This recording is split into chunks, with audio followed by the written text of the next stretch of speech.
His hands were shaking. A poor black father had just scratched a Mercedes worth more than his entire year's salary. No cameras, no witnesses. He could walk away and no one would ever know. But then he did something that would change everything. He pulled out a pen and left a note with his phone number. What he didn't realize was that the owner of that Mercedes was sitting inside it watching his every move. Rolox Hayes had been awake since 4 in the morning.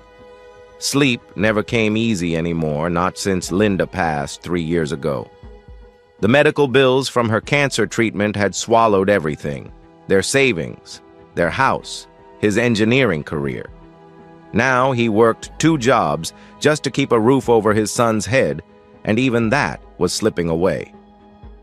He stood in the cramped kitchen of their 1-bedroom apartment, pouring cereal into a bowl for Charlie. The boy was 10 years old with his mother's bright eyes and a smile that could light up the darkest room. Rolox watched his son sleep on the pull-out couch, the only bed they could fit in this place, and felt the familiar ache in his chest. Charlie stirred and opened his eyes. "Will you pick me up from school today, Dad?" Rolox smiled. "I'll try my best, buddy. Got the cleaning job downtown first, then the afternoon shift at the warehouse, but I'll do everything I can to be there." Charlie sat up and reached under his pillow, pulling out a folded piece of paper. "I made this for you." Rolox took the drawing and unfolded it carefully. It showed 2 stick figures, one tall, one small, standing in front of a house with a red door and a big tree in the yard. Above it, in Charlie's careful handwriting, were the words, "Our future home." Something tightened in Rolox's throat. They were 2 months behind on rent. The landlord had already slipped a warning notice under their door. And here was his son dreaming of a house with a red door. "It's beautiful," Rolox said, his voice thick. He kissed the top of Charlie's head. "We're gonna get there, okay, I promise." Charlie nodded, that unwavering trust shining in his eyes. "I know, Dad. You always do the right thing." Those words followed Rolox as he drove through the empty streets before dawn, his rusted sedan coughing and sputtering at every stoplight. The car was older than Charlie, held together by prayers and duct tape, but it was all they had. The parking lot outside the office building was nearly empty when he arrived for his early morning cleaning shift. Rolox pulled into a spot near the back, not wanting his beat-up car to be seen next to the shiny vehicles that would fill the lot in a few hours. But as he swung his door open, he felt the sickening scrape of metal against metal. His heart stopped. The door had caught the side of a black Mercedes parked beside him, a car so expensive it probably cost more than Rolox would earn in 5 years. A thin white scratch now ran along its pristine surface like an accusation. Rolox stepped out and stared at the damage, his hands shaking. He looked around frantically. No security cameras pointed at this corner of the lot, no other cars nearby, no witnesses. No one would ever know. A voice in his head whispered the easy solution. "Just walk away. You can't afford this. Think about Charlie. Think about the rent." He could already calculate what this would cost him. Hundreds of dollars, maybe more. Money he didn't have. Money that could mean the difference between keeping their apartment and living on the street. His feet wouldn't move. He stood frozen between 2 versions of himself, the desperate father who would do anything to survive, and the man who had promised his dying wife that he would raise their son to be good and honest. "You always do the right thing," Charlie had said. Rolox reached into his pocket and pulled out a pen. He tore a piece of paper from the small notebook he carried for his cleaning checklist. His hand trembled as he wrote, "I accidentally scratched your car. I'm sorry. I don't have much, but I'll pay for the damage. Please call me." He added his phone number and signed his name. He tucked the note under the Mercedes windshield wiper, then walked toward the building, his shoulders heavy with the weight of what he'd just done. That note might cost him everything. But at least he could still look his son in the eye. What Rolox didn't know was that someone had been watching. Rachel Bennett sat inside that Mercedes, her hands wrapped around a cup of coffee that had long gone cold. She often came here early before the building filled with people and noise just to sit in silence and think. Sleep had become a stranger to her ever since someone she trusted had nearly destroyed everything she'd built. The betrayal had left wounds that success couldn't heal, and it had planted a question in her mind that she couldn't shake. Was there anyone left in this world who would stay honest when no one was watching? She had seen the rusted sedan pull in beside her. She had watched the black man step out, seen his door scrape her car, seen him freeze in panic. And then she watched something she hadn't witnessed in a very long time. She watched him struggle. She watched him look around clearly, realizing he could escape without consequence. She watched the war play out across his face, fear versus integrity, survival versus principle. When he pulled out that pen and wrote the note, Rachel felt something crack open in her chest. A feeling she thought had died years ago. Hope. She didn't step out to confront him. Instead, she sat in silence as he walked into the building, his worn jacket hunched against the cold morning air. Then she opened her door, walked around to the windshield, and read the note. The handwriting was shaky, but clear. The words were simple and honest. And at the bottom, a name, Rolox Hayes. Rachel folded the note carefully and slipped it into her pocket. She would keep it for months, a small piece of paper that would become more valuable to her than any contract. That afternoon, Rolox was walking home from Charlie's school, his son chattering about a math test he'd aced when his phone rang. The number was unfamiliar. "Mr. Hayes." A woman's voice, calm and measured. "Yes. My name is Rachel Bennett. I believe you left a note on my car this morning." Rolox's stomach dropped. He stopped walking, and Charlie looked up at him with concern. "Ma'am, I'm so sorry. I know I can't pay for it all at once, but I swear I'll—" "Mr. Hayes." Her voice cut through his panic, but not unkindly. "I'm not calling about the money." Rolox fell silent, confused. "I only have one question," Rachel continued. "Why didn't you just walk away? There were no cameras. No one saw you. You could have disappeared, and I never would have known." The question caught him off guard. He thought about giving her some noble answer, something that would make him sound like a better man than he was. But all he could think about was his son standing beside him watching. "Because I have a 10-year-old boy," Rolox said quietly, "and I can't teach him to be honest if I'm not." The line went silent for a long moment. "I'd like to meet with you, Mr. Hayes, tomorrow if possible. My office is downtown Bennett and Company." Do you know it? Rolox knew it. Everyone knew it. Bennett & Co. was one of the largest logistics companies in the state, the kind of place that didn't hire people like him for anything but mopping floors. "May I ask why?" he managed. "Because I've been looking for someone," Rachel said. "And I think I might have finally found him." She hung up before he could respond. Charlie tugged at his sleeve. "Who was that, Dad?" Rolox stared at his phone, his mind racing. He didn't know what Rachel Bennett wanted. He didn't know what door he'd just walked through. All he knew was that nothing about his life felt the same as it had that morning. "I'm not sure yet, buddy," he said, taking Charlie's hand. "But I think something just changed." The headquarters of Bennett & Co. occupied a gleaming tower downtown, all glass and steel and polished marble. Rolox had walked past this building 100 times on his way to cleaning jobs, never imagining he'd step through its front doors as anything other than a janitor. The receptionist looked at him with barely concealed suspicion when he gave his name. His best shirt, the one he saved for church, was wrinkled despite his efforts to iron it that morning. His shoes were clean, but worn at the heels. Everything about him screamed that he didn't belong here. But then a security guard escorted him to a private elevator, and moments later he was standing in Rachel Bennett's corner office, surrounded by floor-to-ceiling windows that made the city look small and far away. Rachel sat behind a desk that probably cost more than his annual salary. She was younger than he'd expected, maybe mid-40s, with sharp eyes that seemed to see right through him. "Please sit down, Mr. Hayes." Rolox lowered himself into a leather chair. his back straight, his hands clasped tight to keep them from shaking. "I'm sure you're wondering why I asked you here," Rachel said. She didn't waste time with pleasantries. "Let me be clear about one thing first. I don't need your money for the car repair. That scratch is insignificant to me." Rolox opened his mouth to respond, but she held up a hand. "What interests me is something else entirely." Rachel leaned forward, her gaze intense. "I've been running this company for 15 years. In that time, I've learned that the hardest thing to find isn't talent or intelligence or ambition. It's integrity, the kind that holds up when no one is watching." She stood and walked to the window, her silhouette framed against the cityscape.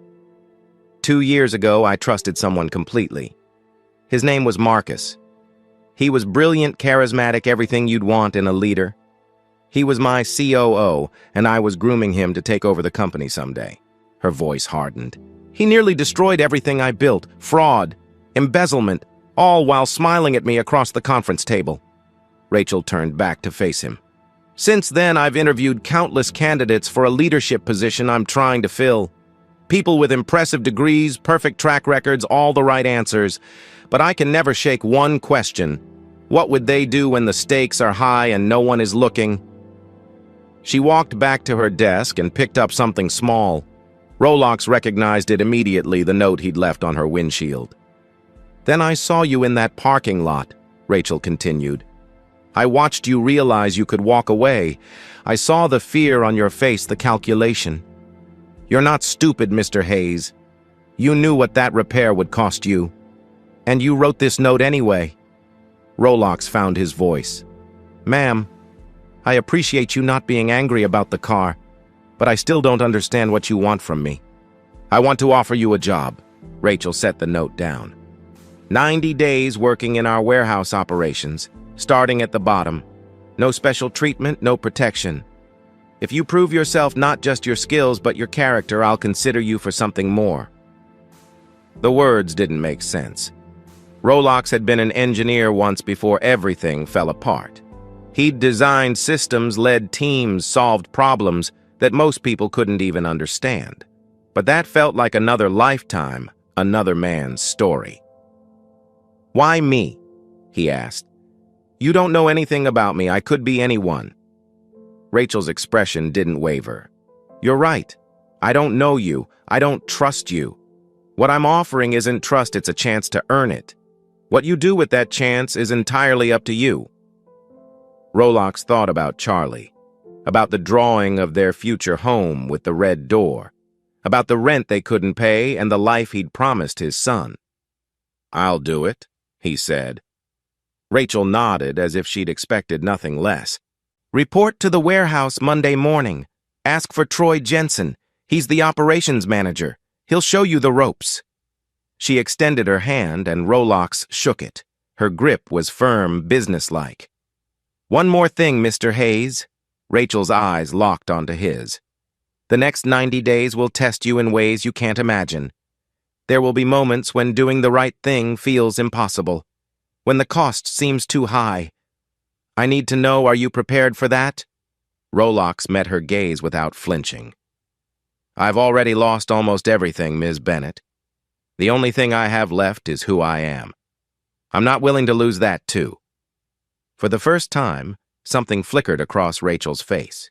It might have been respect. The warehouse was a massive complex on the outskirts of the city, a maze of conveyor belts, forklifts, and towering shelves stacked with goods waiting to be shipped across the country. Rolox arrived Monday morning in his work boots and an old jacket ready to start from the bottom. Troy Jensen found him before he could even clock in. The operations manager was a few years younger than Rolox, with the kind of muscular build that came from years of physical labor and the cold smile of someone who enjoyed having power over others. He looked Rolox up and down like he was inspecting something unpleasant. "So you're the guy," Troy said, making no effort to hide his contempt. "The one the CEO's got her eye on." Rolox kept his expression neutral. "I'm just here to work." Troy laughed a harsh sound without any warmth. "Sure you are. Let me make something clear. I don't care who's watching you upstairs.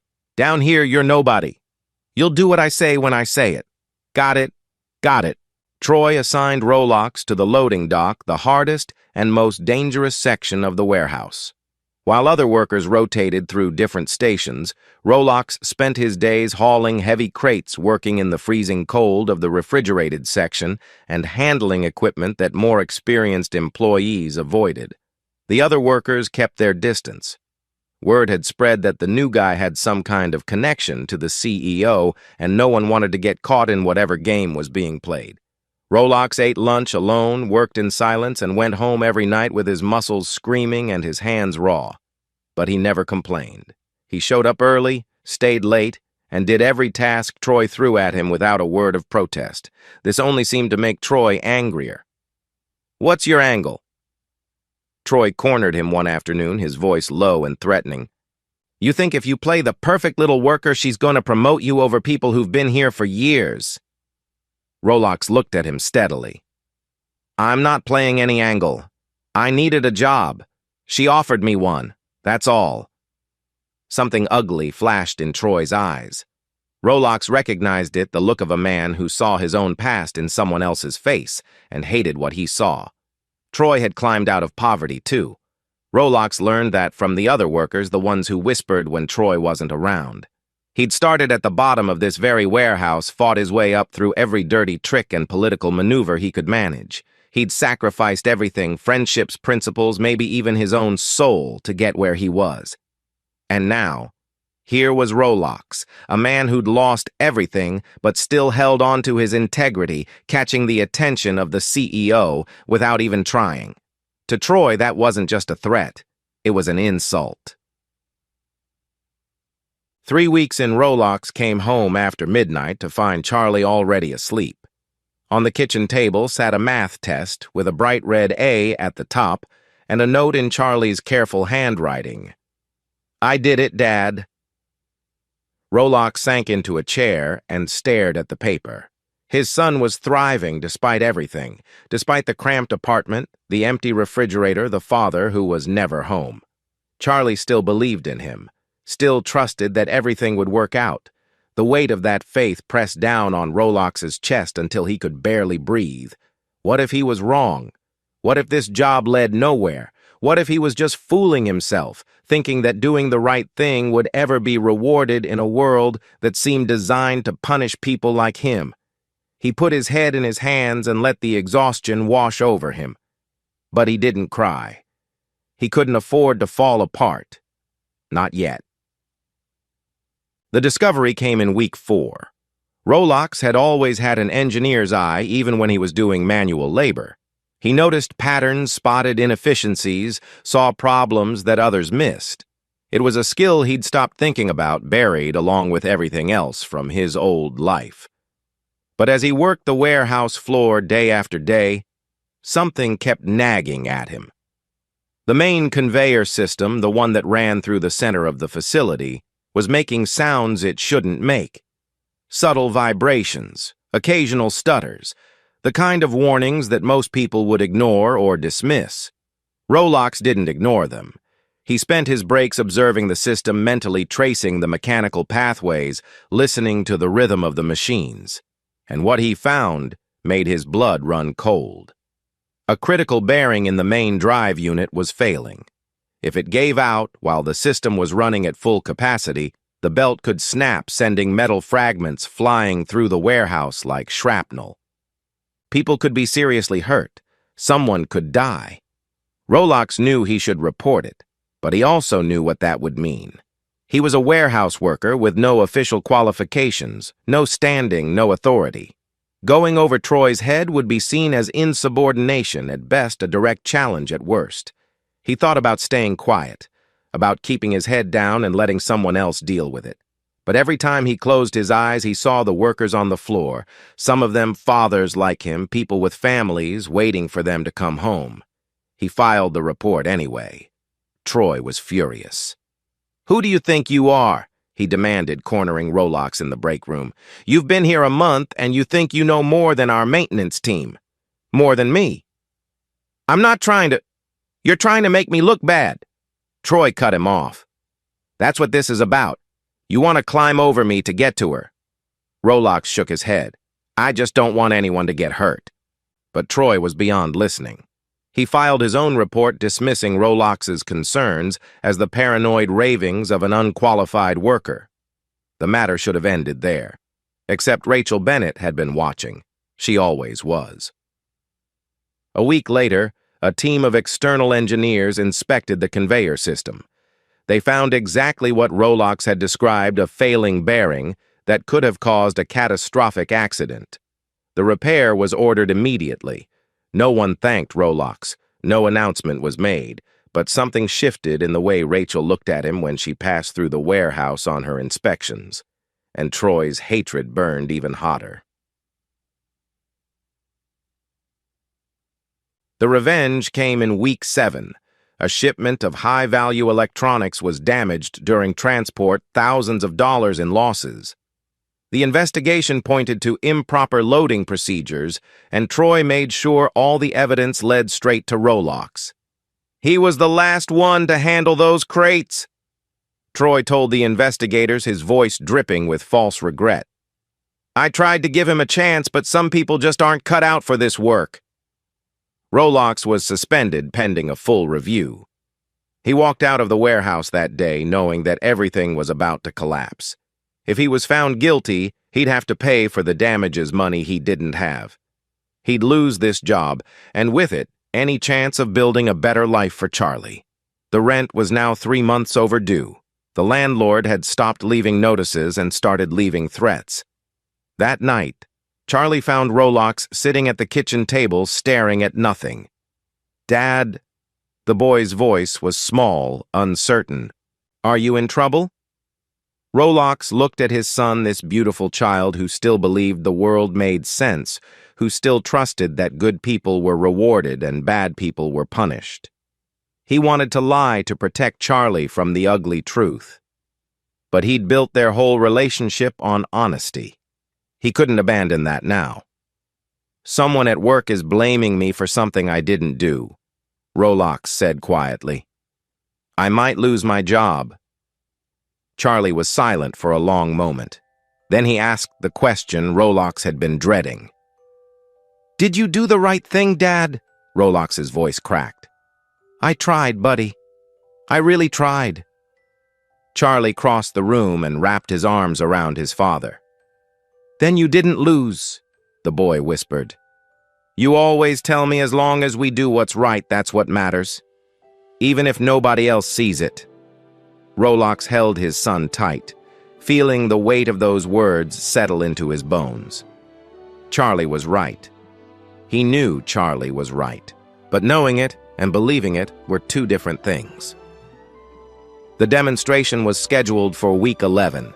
Bennett & Co. was showcasing their new automated warehouse system to a major potential partner, a contract worth millions of dollars that could secure the company's future for years to come. Rolox had been allowed to return to work. The investigation was still ongoing, but without conclusive evidence, they couldn't fire him yet.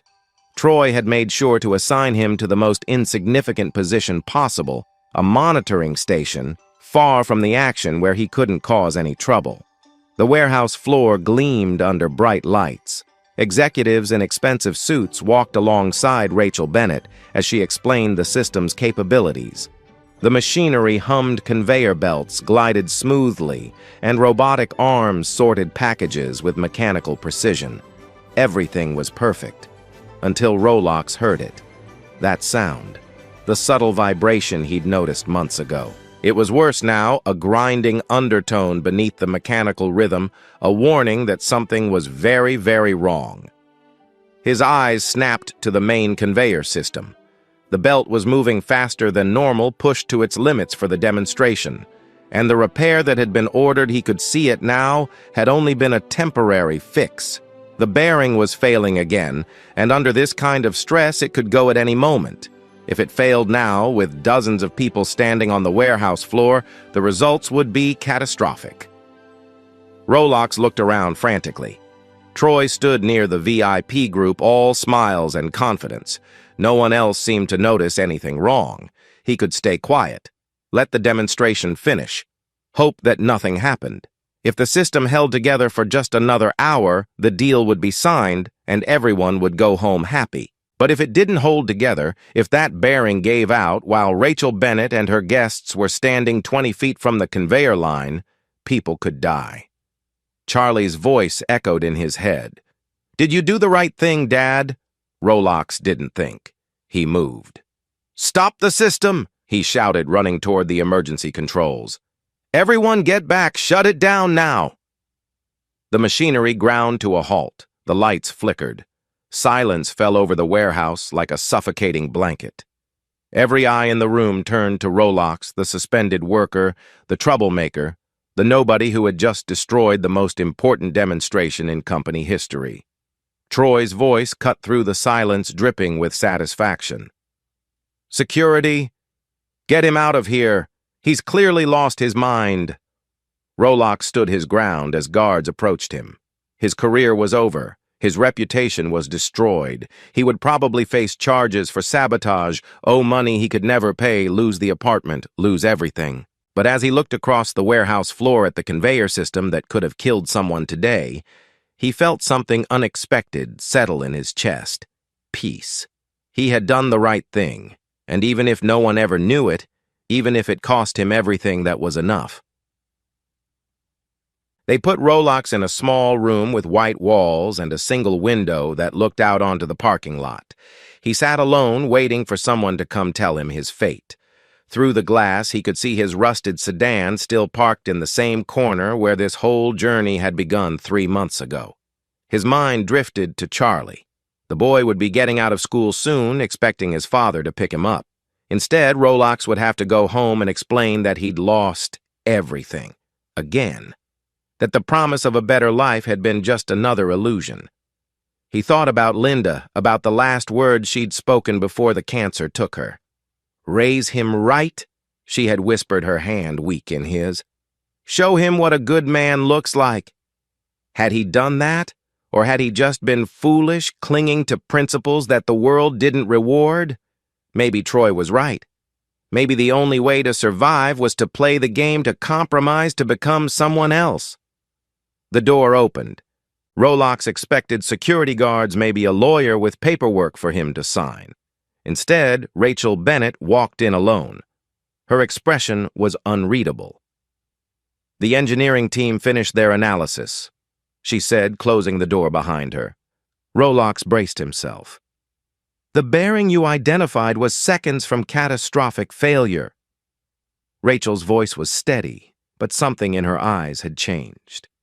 "If you hadn't stopped that system, the belt would have snapped under the stress. Metal fragments would have been launched across the warehouse floor at high velocity. With all those people standing there, our clients, our executives, our workers, the injuries would have been severe. Someone almost certainly would have died." Rolox stared at her, unable to process the words. "Our clients weren't upset," Rachel continued. "They were impressed. They said they'd never seen a company where a floor worker would risk his own career to protect people he'd never met. They signed the contract an hour ago." The relief hit Rolox so hard he had to grip the edge of the table to stay upright. But Rachel wasn't finished. "There's more. When we investigated the system failure, we discovered that the original repair order was never fully executed. Someone authorized a temporary fix and falsified the maintenance records to make it look complete." Her jaw tightened. That someone was Troy Jensen. Rolox thought about Troy, the man who had tormented him for months, who had tried to destroy him. He knew the system was still dangerous. He knew, and he buried it because a full repair would have delayed the demonstration. Rachel's voice carried a cold fury. When the other workers heard what happened, they started coming forward. Stories about falsified reports, manipulated schedules, employees who were threatened into silence.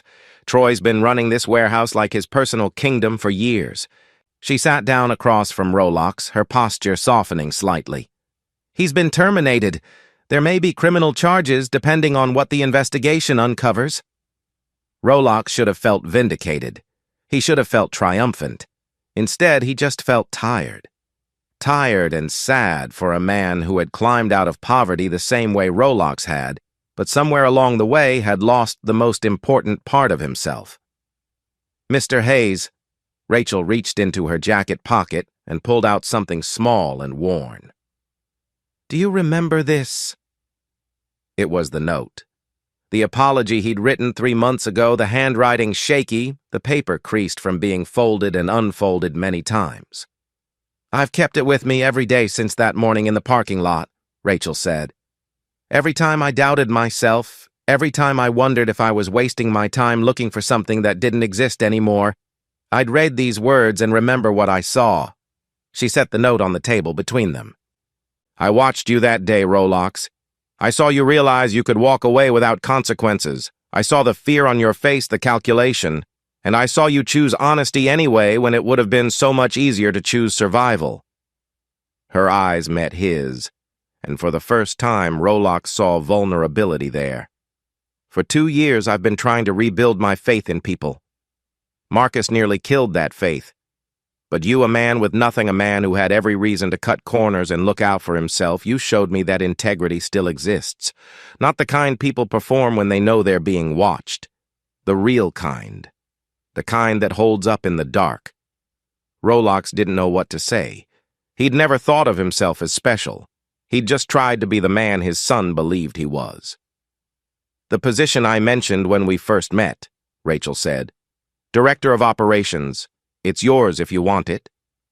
Rolox felt the words land, but they didn't seem real. "I don't have a degree anymore. I haven't worked as an engineer in years." "You have something more valuable than any degree," Rachel replied. "You have the ability to see problems others miss, and the courage to speak up even when it costs you everything. That's not something I can teach. That's who you are." She stood and extended her hand.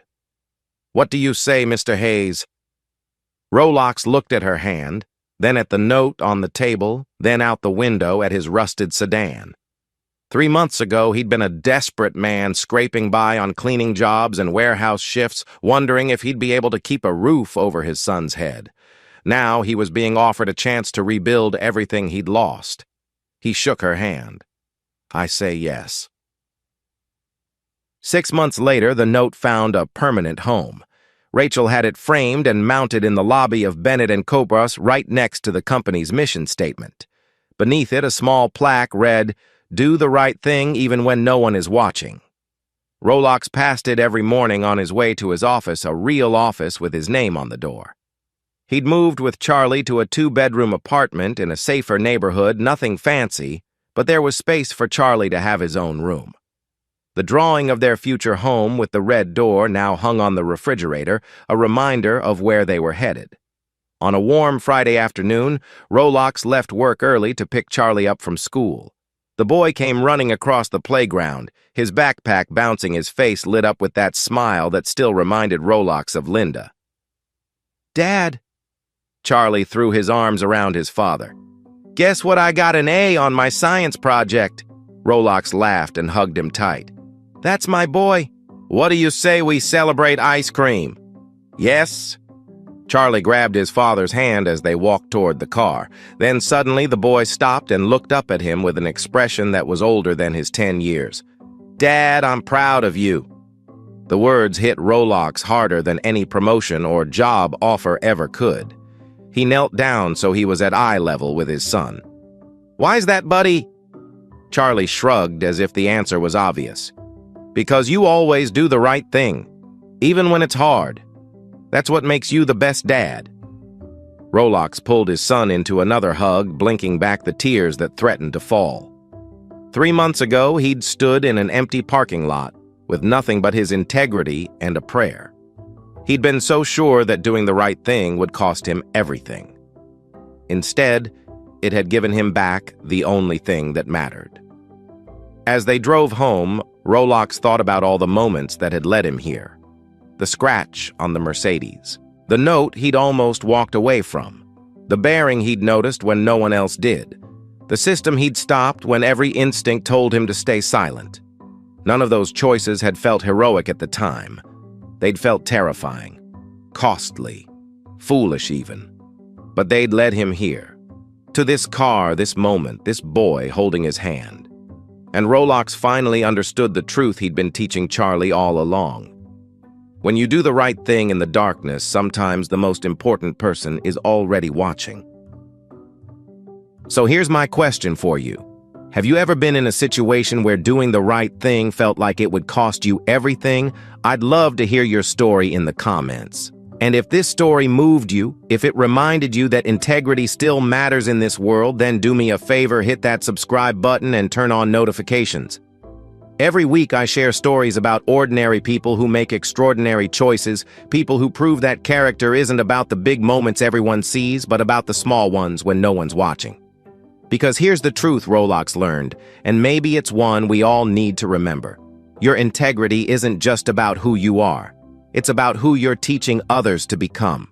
Thank you for being here. I'll see you in the next one.